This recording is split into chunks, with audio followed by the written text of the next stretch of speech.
మంత్రి కాకాని గోవర్ధన్ రెడ్డి ప్రాతినిధ్యం వహించే సర్వేపల్లి నియోజకవర్గంలో వైసీపీ మూకల అరాచకాలకు అడ్డు అదుపు లేకుండా పోతోంది.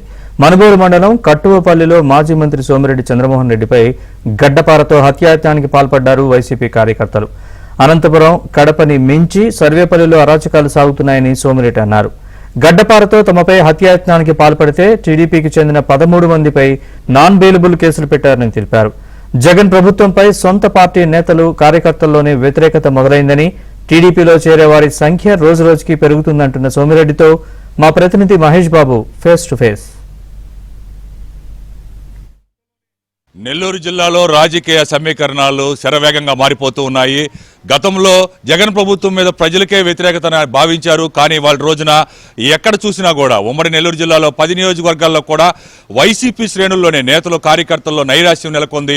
జగన్ ప్రభుత్వంపై వ్యతిరేకతతో ప్రతిరోజు వందలాది మంది, వేలాది మంది టీడీపీ తీర్థం పుచ్చుకున్నారు, టీడీపీలోకి వస్తున్నారు.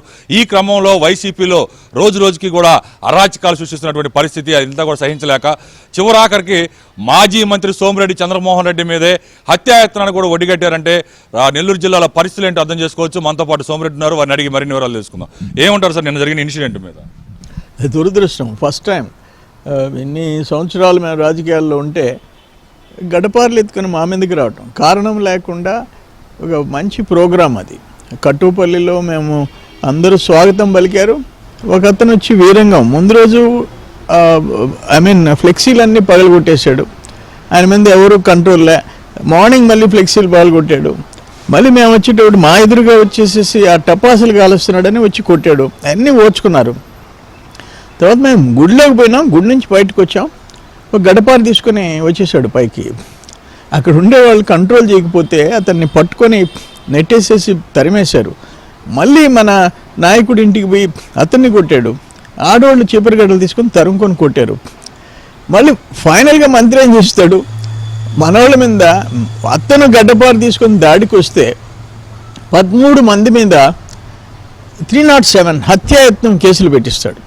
అతను మా మీదకి హత్యాయత్నం చేసి మా మీద దాడి, అది కూడా ఏంటి, గడ్డపార తగిలితే మనుషులు తలలు బయలిపోతాయి. అది తీసుకొని వీరంగం చేశాడు. ఆయన మీద ఆ అబ్బాయి క్రిమినల్ బ్యాక్గ్రౌండ్.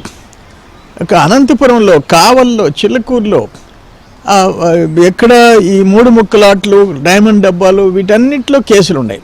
కంట్రోల్ చేయాల్సిన మంత్రి రాత్రి నుంచి అంత బీభత్సం చేస్తే మళ్ళీ మా వాళ్ళ మీద 307 పెట్టించడం అంటే అతను కాకాని గోవర్ధన్ ఒక్కడికే చల్లద్ది. ఇప్పటికే 83 మంది బీసీలను జైలుకి పంపించాడు. సర్వేపల్లి నియోజకవర్గంలో ఎస్సీలను జైలుకి పంపించాడు.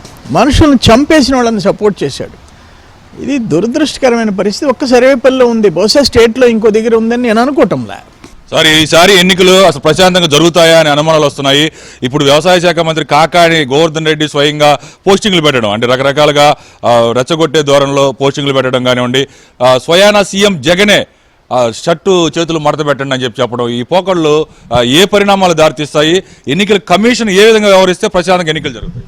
సార్, మా వాళ్ళు ఎదుర్కొంటారు. ఆయన ఆటలు ఏమి సాగవు. కానీ కాకాని గోవర్ధన్ రెడ్డి వచ్చిన తర్వాత నెల్లూరు జిల్లాలో 5 మంది ఎమ్మెల్యేలు వెళ్ళిపోయినారు. 3 తెలుగుదేశం, 1 సన్యాసము, 1 జనసేన. ఒక ఎమ్మెల్యే మా పోటీ వద్దు, ఏమొద్దు నాయన, మా కర్మ అని చెప్పి కూర్చున్నాడు. డబ్బులు అడబెట్టు చంద్రబాబుని తిట్టంటే ఒక ఎమ్మెల్యే జనసేన పార్టీలో టికెట్ కోసం ట్రై చేస్తున్నారు. 3 తెలుగుదేశంలోకి వచ్చారు. 2 ఎంపీలు వెళ్ళిపోయినారు. ఎవరు మంత్రి అయిన తర్వాత? కాకాని గోవర్ధన్ రెడ్డి మంత్రి అయిన తర్వాత ఒక ఎమ్మెల్యే ఈ జిల్లా వదిలి వేరే జిల్లాకు పోవాల్సి వచ్చింది. 6 మంది ఎమ్మెల్యేలు సఫరర్స్ ప్లస్ 2 ఎంపీలు వెళ్ళిపోయినారు. అటువంటి మంత్రిని నువ్వు కంట్రోల్ చేయకుండా విజయసాయి రెడ్డి ఏం చేస్తున్నాడు, జగన్మోహన్ రెడ్డి ఏం చేస్తున్నాడు? నెల్లూరు జిల్లాలో ఇతను చేసే అరాచకాలు ఎవరికి అసలు దోపిడీ, ఇటువంటి అవినీతి పరుణ్ణి ఎప్పుడన్నా చూసామా అంటున్నా నేను. సర్వేపల్లి నాకేం ఇబ్బందిలే.